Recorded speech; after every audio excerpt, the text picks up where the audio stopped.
Hey everyone, welcome to Boss Run. I'm glad you're here joining me where I can talk to you about video game news as well as random video game stuff that are happening in my life as I travel through this world of digital consumption. Anyways, last time I left you guys, I kind of was taking a break from Lost Odyssey on the Xbox 360. I would say that I'm going on in Lost Odyssey through the Xbox ecosystem, which I am enjoying. I have been a Sony player for a while, but it feels like ever since Saros, it's been a bit of a lull period, which I know things are going to pick up next month as it is June, and that's typically non-E3 time of the year where we get all these new announcements and stuff. Usually that was when these press conferences would be that we would see the outlook for the next year. So it's just like a bit of a summer dip time in gaming, and I've been discovering all the stuff that I've been missing out on the other side on Team Green or whatever it is now, Microsoft. So yeah, Lost Odyssey, I hit a wall, and I realized that this is a Japanese role-playing game, and I must not avoid grinding, which is what I did. So I'm stuck on the beginning of disc 4, and it's called The Great Ancient Ruins is like this dungeon, the new dungeon that I have to go through. And I'm right at the beginning of it. I just started to grind out all my characters' levels. So when I was hitting the wall, part of it was because I think you have, at this point, I have 8 characters, but when you're battling, you pick a party of 5. So I've been just grinding the same party, and they were all around like level 34. And then there was 2 characters that were just left in the dust. There was level 18 or something like that. And at one point in this dungeon, they split you up, so you're forced to play with all your characters at 2 different areas. So once I have to start playing with the party that has the level 18 characters, they just get wiped out and I lose. I have to start all over again. So I just kept going back and forth in this area, grinding up all my characters, and I grinded them all up to level 40. So now it should be a cakewalk next time I attempt to progress in the game. And I did read in some ancient forums in 2008 that this leveling system, it's a dynamic leveling system. So each area that you fight characters in, bad guys in, it has some sort of dynamic, it has a cap. So it seems like this area, it lets you level up to level 40. And then once you hit 40, it barely levels you anymore. So, and I think they do that to push you to progress, to keep moving on in the game. So I'm happy about that. I was just grinding out here. I had on my second monitor, I was watching Law and Order Toronto, which is my like junk food kind of show. It's just funny. It's funny like seeing all these like Toronto references being shoehorned into these like bulk scripts. And I don't know, it is definitely like a dirty little pleasure of mine watching Law and Order Toronto. Because it's one of those shows that you just throw on the background and kind of watch it and go, they mentioned George Brown, or they mentioned whatever area. It was a shout out of something familiar.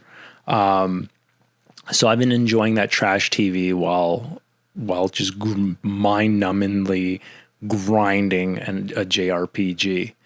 But anyways, last week I was talking about how I signed up to Microsoft's PC or Xbox, all caps, PC Game Pass. And so now I'm coming closer to like the end of the first month of playing it. And I have to say, I would continue paying the whatever. I think with tax, it's $19 a month Canadian for PC Game Pass. I already well exceeded the value of it. And I also encouraged me to buy a game in the Microsoft store. So I would say mission accomplished. I never thought I was guilty of dunking on Microsoft for so long. Ever since I got the red ring of death on my Xbox 360, I hated them. I held this grudge, and I thought that they were just complete crap, but they're not. It's just the market is just not meeting them there. I think it's just bad optics, but it's unfortunate because like I'm really enjoying PC Game Pass. I think that PC Game Pass, they might be getting, like, I can sense that they just don't want you to get it because the value proposition of PC Game Pass is way higher than their ultimate tier. I think so PC Game Pass is $17 before taxes Canadian, and Xbox Game Pass Ultimate, I believe it's like $22 or something like that, or maybe more. PC Game Pass gives you the whole catalog plus the day one games, similar to Ultimate, but you just don't get, you can't play them on console. I don't have a console, so it doesn't make a difference. It's the same as Ultimate. I think there's one more thing that I realized this weekend is that PC Game Pass is similar to the lower tiers, that like the Xbox Cloud Gaming, I think it only gives you 10 hours per month. Whereas if you have Ultimate, I think it's unlimited. And I really want to test the cap. I want to go past the 10 hours and see what happens. Does it just like lock you out? Because they don't clearly state it anywhere. There's no, like on the comparison charts, they don't talk about that. So I'm wondering that's one of the things that they gimped in it. Also, PC Game Pass, they really hide it. Like you have to look for it to be able to sign up to it. It feels like they really just want to push people to just get Ultimate, which I don't know. But yeah, so last time I talked about PC Game Pass, I mainly got it for Forza Horizon. I wanted to play Forza Horizon. But like now, like, yeah, I'll play Forza Horizon for maybe like 30 minutes a day. Like I'll play like 2 races or something like that. But for me, it's the small titles that I typically wouldn't buy on Steam unless they were on like a deep sale and there was so much hype on it. And like some of them are even like exclusive to Xbox. And as I play them, I realize the value in PC Game Pass. And also I want to give my flowers to Microsoft, and especially like their ID at Xbox program, or just the fact that they spend quite a lot of money sponsoring and helping develop these smaller indie titles, especially like Canadian indie games that are great and even award winning. So what was it, a couple days ago, I think like 2 days ago, it was the Canadian Game Awards, and that's a thing. It's a thing. They stream it. There's celebrities there. The voice actors for the Commander Shepherds were like the hosts and stuff like that. It's pretty cool. It's unfortunate I don't understand the streaming production of it. Like the stage production of it looks really good. It looks like a well done show. But when they stream it on Twitch and YouTube, for some reason, the last 2 years, the audio quality has been really, really bad. It's like someone's just holding a mic, like just like not even plugged into the soundboard, but just holding a mic in the auditorium, and it's just getting like hitting peaks and getting blasted out between the transitions and stuff like that. I don't know what's going on there, but the game that swept the award show was this game called South of Midnight, and I heard a lot about it.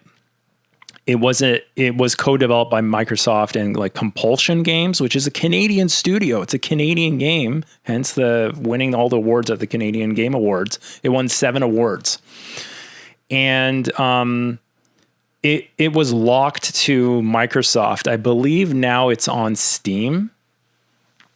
And so I was like, oh, great. Well, like I want to play this game. And I'm like, yeah, oh, it's a Game Pass game. It was a day one Game Pass game. So I've been playing South of Midnight, and it's fantastic. It's an awesome game, both the gameplay and the storytelling.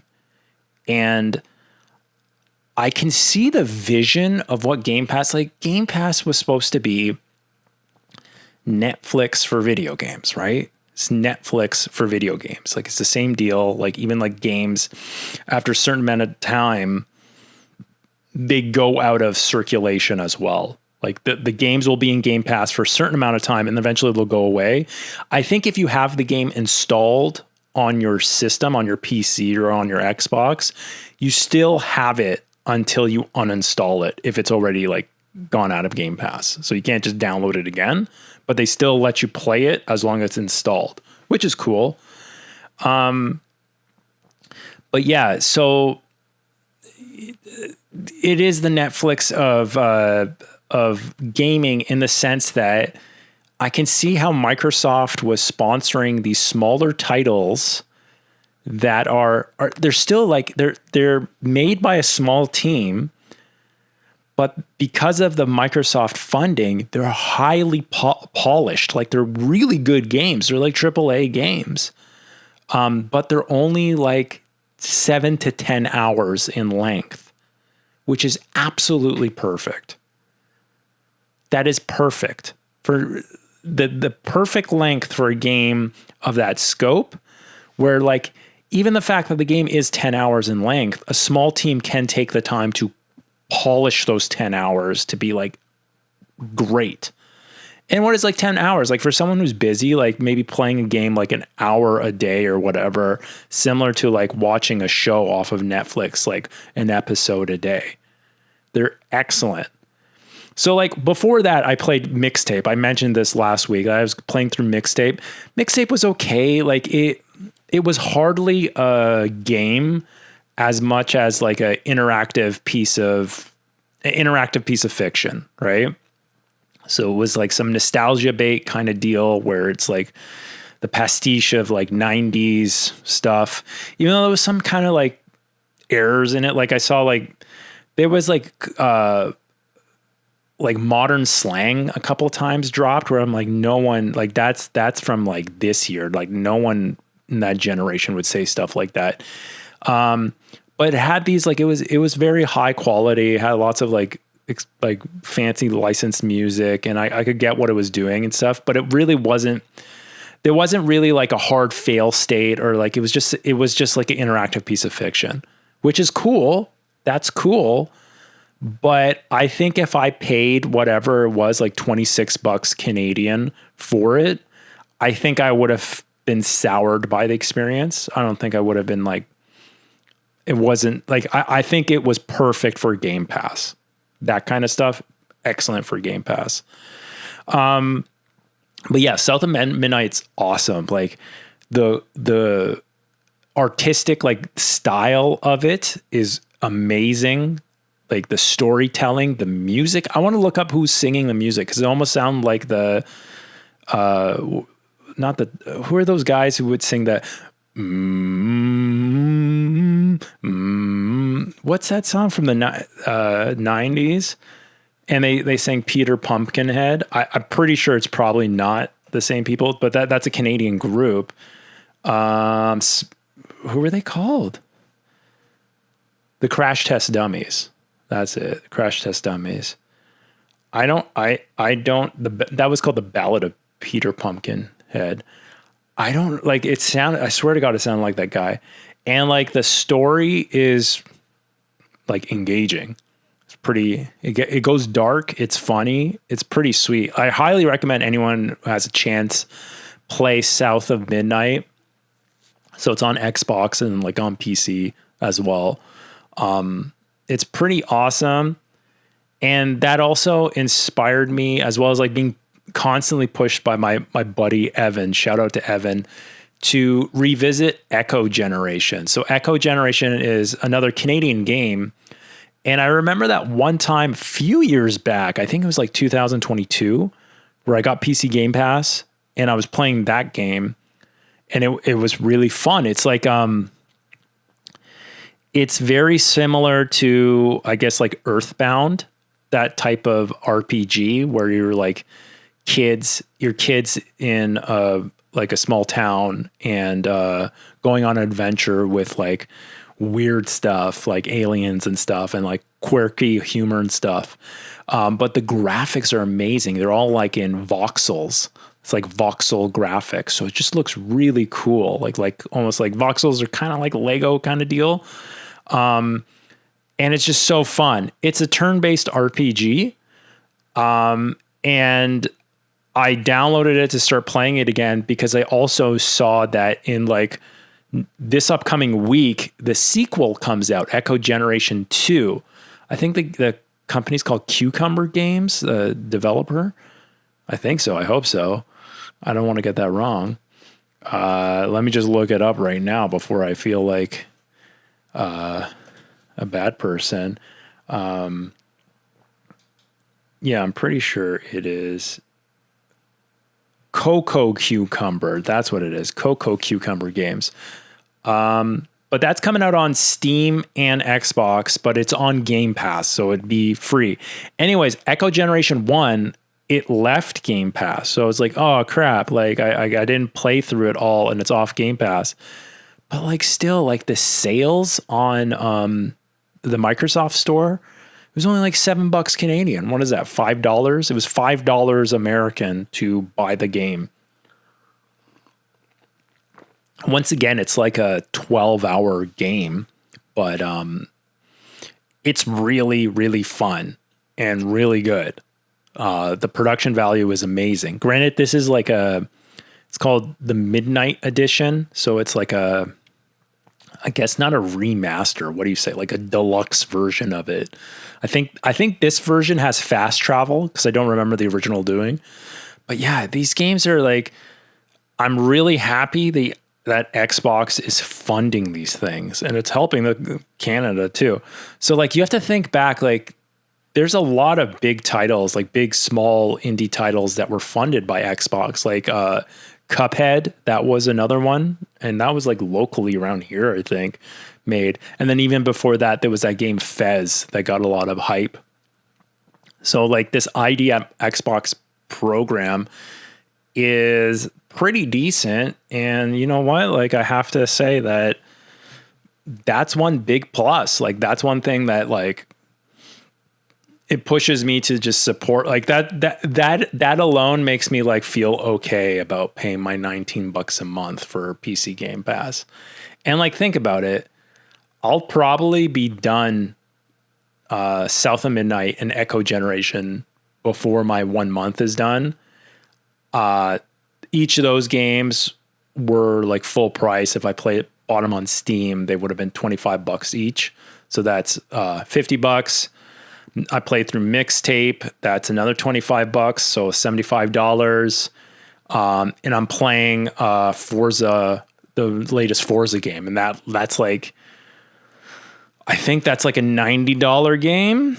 I think that's a $90 game. So like also with taxes, like it's almost the price. Like just this 1 month, the games that I played is almost the taxes in, it would be almost the price of like 1 year subscription of PC Game Pass. So I'm definitely getting my money's worth. Like you could say, well, you don't own these games.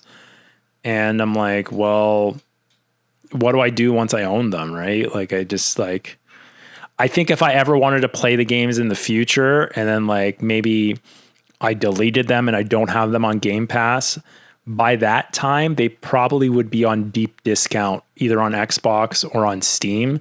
And the save files are still there. You can extract the save files and like move them into Steam. So it's not like it's not a loss there. So it's pretty good. And I guess like smoke them while you got them. Like, I don't know what they'll do. Like I can see them chopping PC Game Pass out.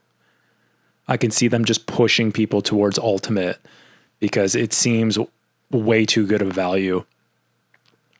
But yeah, so my goal, I want to finish Echo Generation before the sequel comes out, and finish South of Midnight, which are two shorter games. Pick away at Forza Horizon 6, just picking away at that. I mean, it's a racing game, so there's not like so much I get out of that stuff. Maybe I'll try to finish like the main campaign, but it's like more of a visual showcase deal for me. The game is fun because it's like constant progression. Like just do anything you do in the game, you're getting like points to buy more cars and stuff. So you're constantly unlocking stuff, and it's such like a packed game. It's an open world with like so much stuff to see. So there's that gratification of just like wanting you to play more and more. But for me, I kind of enjoy these like smaller like story titles like a lot more. Like I'm more engaged in these things. So yeah, it's just picking away at that. I mean, because Echo Generation 2 is coming out, I'm guessing that's still short, but that's probably going to pull me into next month. So I'll probably continue subscribing to Game Pass. And then I just have to see what else is coming out to PC Game Pass to see if the thing is like, the value for PC Game Pass is way more than what I'm getting out of like PlayStation Plus, especially like the Essentials or Extra or Premium, because PC Game Pass gives you brand new games and brand new exclusive games. Sony hasn't done that for a while. And I felt really upset that a lot of those multiplayer Sony games weren't just given to you. Like if you had Extra, PlayStation Plus Extra or Premium, why didn't they just give you games like Concord or Helldivers 2 or Marathon? Why didn't they just give you those games? It never made sense to me. And like that would be an argument. Everyone would just argue with you. Well, if they gave them away for free, then they would not be successful and they would just die and people wouldn't play them or something. Everyone was just making up excuses for them. Like, it doesn't make sense. Why am I paying for the subscription? Like, it's just giving me like old games that I've already played or games that I never wanted to play in the first place. So like that was just trash.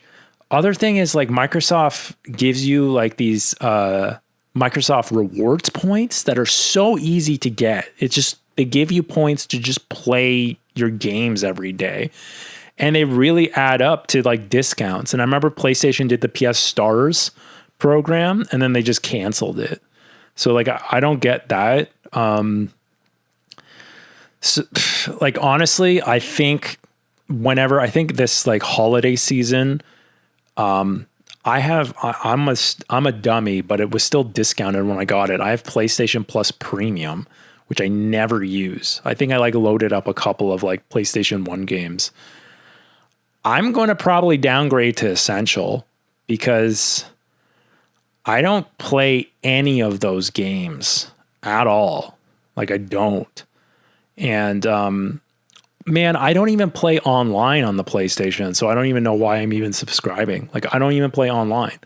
I guess if you need it for cloud saves, which is funny because like, I'm not sure if PlayStation you need it for cloud saves, but I know for sure Xbox you don't need it. Like you get cloud saves. I've been cloud saving my 360 Lost Odyssey like save files, no problem. So like, what?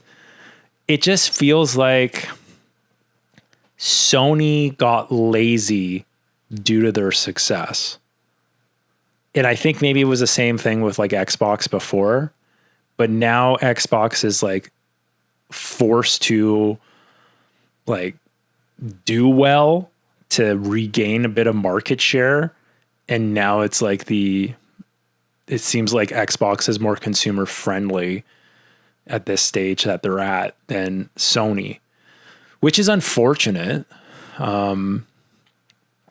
But yeah, we'll see. Like, once again, I said like June's going to be like all these other, like all the presser events are going to be there. So you'll see the outlook of it. But really, I'm thinking about it. The big thing is and I talked about this, how like I buy my multi-platform games now on my PC because my PC is more powerful than my consoles, my PlayStation. And typically I can buy PC games at a higher discount, even day one. It's like you could find at least like close to 20% off tax-free PlayStation PC games, like games on Steam and stuff like that, compared to on PlayStation. So I've only been buying PlayStation exclusives. However, with the one exception were my Studio RGG games, my Yakuza games. I've been buying those still on PlayStation just because I'm just like, it's nostalgia from the time of like they were exclusives to the PlayStation 2. I've always gotten the platinum trophies for those games and yada, yada, yada. That was the only reason that multi-platform game I would still get on my PlayStation. Now that the next RGG game isn't technically like a Dragon game, a Yakuza game, the Stranger Than Heaven game, and how it's getting like co-marketing from Xbox, and it's an Xbox Game Pass game, I might just play it on Game Pass. Which, if you know me, that's a huge change because I always buy those games physically too. So I won't even be buying the game. I'll just be playing it free on Game Pass on my PC. That if that happens, then that's a fundamental shift in my video game consumption habits. And honestly, I can see myself going that way. I really can at this point. I really can. So yeah, that PC Game Pass, Microsoft, Xbox, good on you guys. You really impressed me, and you're kind of like, you have drawn me into your ecosystem. Like this past 2 weeks, I've been just playing Xbox games. I haven't been playing, not even Steam games. The one exception is though, I liked Steam games because I could play them on my Steam Deck. So like, that's the one thing, like it's the space. I'm comfortable with playing, like I play my PlayStation. My PlayStation's in my bedroom. So I'm comfortable playing my PlayStation in my bedroom at night. It's like sneaking away an hour or two before bed. You can play it there. I have a Steam Deck so that I can play my PC games in a similar sense. I can play them in bed for like an hour before bed. So I would always get Steam games because that you could play them on your Steam Deck. Games that are like more, I guess like they require more power, or like they're AAA games that are more graphically intensive that you can't play them on the Steam Deck. I have GeForce Now subscription. Where I can stream those games from GeForce Now. Even though I could stream them on my PC, I'd rather not. I'd rather just use cloud for that. And that works great. Some of the Xbox games, like some of the smaller Xbox games, aren't available on GeForce Now. So in that case, I had to use, like, for example, Echo Generation is not available on GeForce Now. It might be because it's older. I think it's because it probably came out before GeForce Now was a big thing. Because South of Midnight is available of it.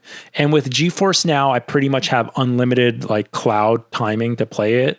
And I mentioned this before on Xbox Game Cloud Gaming, whatever it's called. You are limited with anything besides the ultimate tier to 10 hours per month, which is okay for my use case. Like I'm sure I won't exceed the 10 hours for the couple of hours a night I want to sometimes play, right? Maybe, I don't know. We'll see. And the other thing about Xbox Game Cloud Gaming is that they use for their cloud gaming Series S systems in the cloud. So, and this might be like for GeForce Now, they're using PC. They're using like a servers with like server rack versions of like, if you have the highest tier, like 5080 graphics cards or whatever. Microsoft uses their like this generation's like lowest tier Xbox, the Xbox Series S, which is like fine. Yeah, you're streaming it. You don't need that much power. But if you're trying to get like a 4K experience, it might not be that great. For me, it's fine. It doesn't matter because I'm playing it on an 800p screen, so it's plenty. But the game itself is the console version of the game. It's not the PC version of the game, so that's funny too. But it works with cloud saves and all that kind of stuff, so it doesn't make a difference. But yeah, I'm telling you guys, like I'm typically I was first just like a PlayStation, a Sony and Nintendo gamer. And then I became a Sony, Nintendo, and Steam PC gamer. Now I'm becoming an Xbox gamer, which is weird. It's weird. But in these economic times, you just can't, like, Xbox Game Pass is definitely a deal. It is definitely a deal. I would say it's definitely like I see their vision of what they had of like play on anywhere, like just get a like Xbox membership. You don't even need an Xbox. You could play it off your TV or off your phone or whatever and stream the games. I get that. It's not perfect. It's not a perfect experience, but I think the majority of people wouldn't tell the difference. They don't care. So like I've actually seen some of my friends, like I've had friends that for a long time now have been streaming, like they use Stadia. And like, I think as like a hardcore gamer, it's funny, like the genres are always like casual or hardcore. Like what the fuck? What are we talking about? As a hardcore gamer, we're in a bubble and everyone like shits on streaming and stuff like that, because like once again, like we're all psychos that want like 0 latency and 1,000 polling rate controllers and like 240 hertz monitors with blah blah blah blah, all this kind of like crap that we're striving to just feel no latency at all, where most people don't care. Like it doesn't matter. And especially depending on the game, like we're not all playing esports titles. We're just like consumers chasing some sort of hobby. If you're playing like a turn-based RPG or something like that, or like it doesn't really matter. It's not really a factor. So it's like, I've changed a lot. I've been humbled by PC Game Pass, and I'm rooting for Xbox. I hope they really like do well, like with the new leadership and stuff. Like I hope that they can like turn things around the next generation. I don't feel compelled to buy their consoles. I think I'm still really happy despite the way prices are now. I know they'll change for PC hardware. And I know by the time I have it, like I'm being optimistic, but I know by the time that I would need to upgrade my PC, prices are probably going to settle. They're not going to be as good as they were when I built my PC, but they're probably going to settle a bit. And I think I will always continue enjoying building a PC and PC gaming. But there is definitely something to be said about the comfort of console gaming and console gaming on a TV and stuff like that ecosystem. Besides the subscription stuff, I don't like that. But we'll see. We'll see what'll happen. I have a feeling that this winter I'll be playing Grand Theft Auto 6 on my PlayStation 5 Pro, and I'll be playing Stranger Than Heaven on my PC using PC Game Pass. And that'll save me lots of money. So why not? Why not? It'll probably look and run better on my PC than on my PlayStation 5 Pro. And like, even with like missing out on trophies, I've been getting like the Microsoft achievements. Like I'm almost like I got 100% achievement on Daytona USA on my Xbox 360.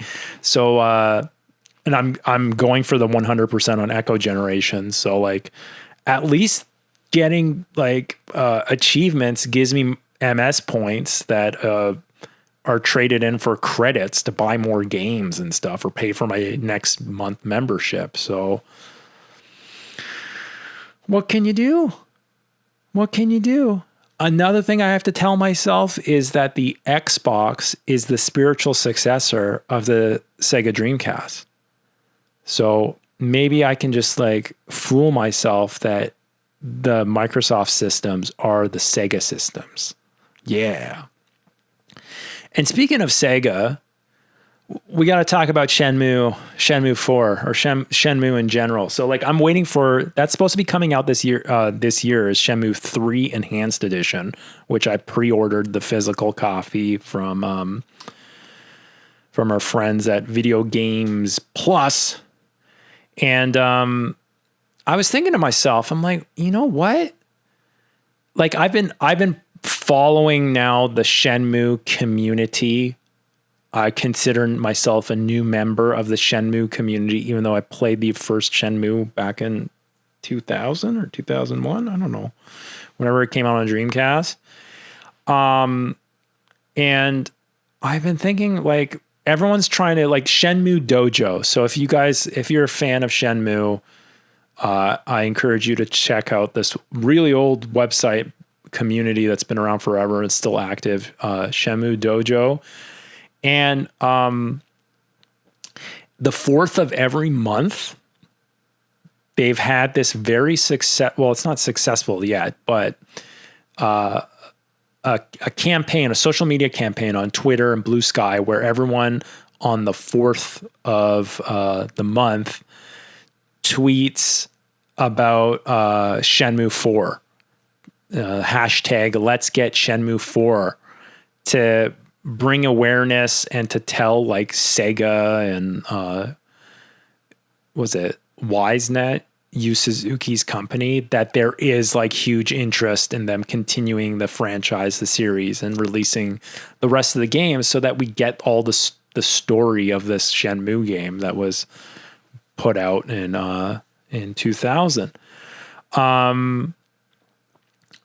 I was thinking to myself, you know what? It'd be a really good fit if Sega released Shenmue 1 and 2 HD edition on Game Pass, and also In or INI Games, that is like publishing Shenmue 3 Enhanced Edition, if they also put the game on Game Pass, like if all those games are put onto Game Pass, it might build more awareness to the franchise and drum up more support to continue the series, Shenmue 4. So like I was just thinking about that, and I was like posting that on Shenmue Dojo forum, and like people were agreeing with that. That's probably a good idea. Like Sega's already quite engaged with Microsoft, as in like Stranger Than Heaven, which is, it's basically a spiritual successor of the Shenmue series. The whole Yakuza games are. That's a day one Game Pass game. Pretty much all the Yakuza games are on Game Pass, if not have been on Game Pass. So it just makes sense. It'd be a good fit. Also, Shenmue 2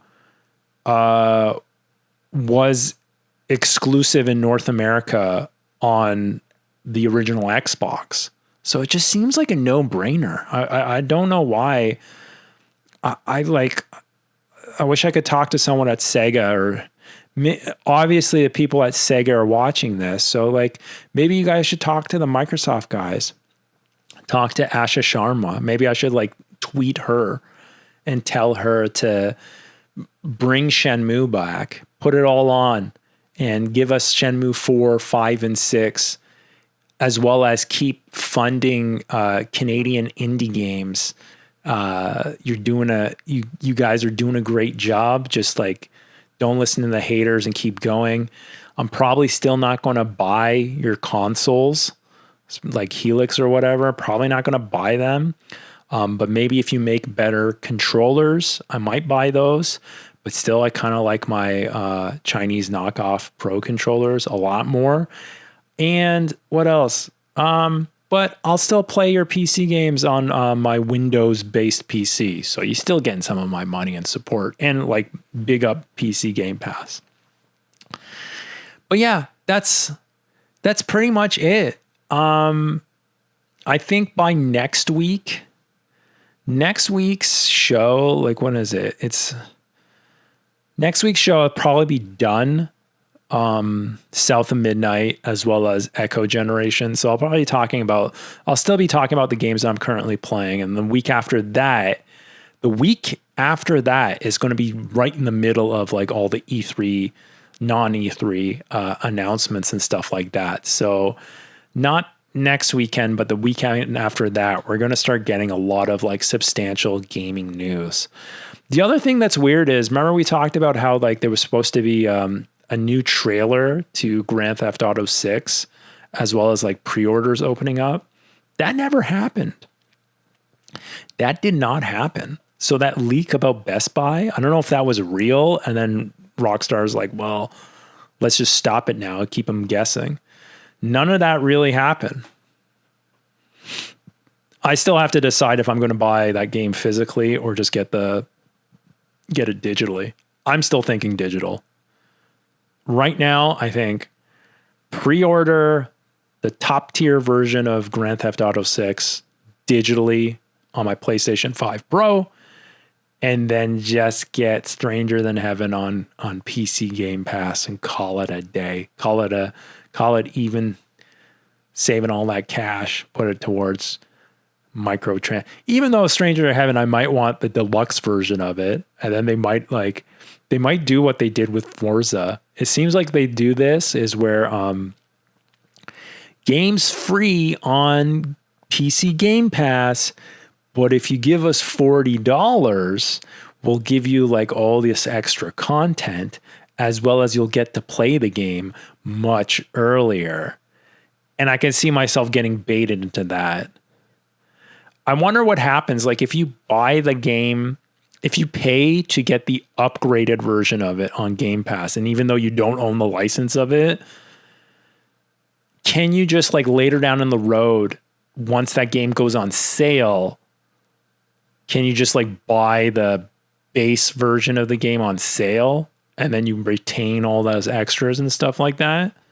Because that wouldn't be bad. Do something like that. I don't know. Anyways, thanks for hearing me ramble all this stuff about Xbox. I hope you gleaned something from it, and maybe you'll try it out, be open-minded and try it out, maybe save some money. I'm not a shill for Microsoft. I'm just like trying to have an open mind and see what it is. Anyways, guys, you have a wonderful rest of your week, and I'll see you next week. Bye.